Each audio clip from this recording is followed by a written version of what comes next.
Su reporte diario de acciones para la recuperación de la ciudad, el jefe de gobierno de la capital, el doctor Miguel Ángel Mancera, dio a conocer los recursos con los que se cuenta para el retiro de escombro de construcciones colapsadas. Aquí toda la información.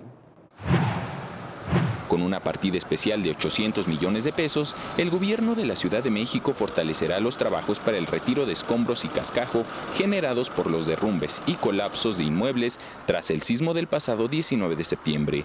Así lo informó el jefe de gobierno Miguel Ángel Mancera durante el corte informativo de este martes.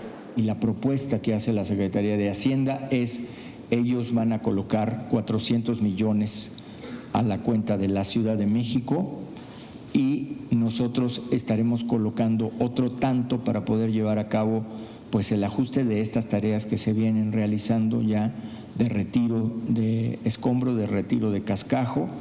Destacó que aunque al momento no es suficiente este fondo, se buscarán mecanismos para generar más recursos que permitan absorber la totalidad de los escombros. En cuanto a la recuperación económica de la capital, Mancera Espinosa señaló que a través de la Secretaría de Desarrollo Económico se establecerá contacto con la industria restaurantera de la Condesa para establecer mecanismos de apoyo y reactivación de los negocios. Queremos hacer un reforzamiento, una estrategia conjunta, el gobierno de la Ciudad de México, con el apoyo que se requiera, a fin de que sea mucho más ágil la recuperación de esta zona, importante zona económica de la Ciudad de México.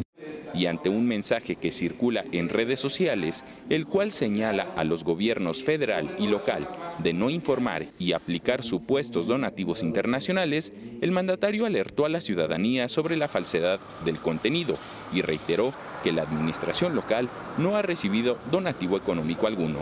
Este es un WhatsApp que está circulando y que queremos reiterarle a la ciudadanía. Esta es una fake news, absolutamente.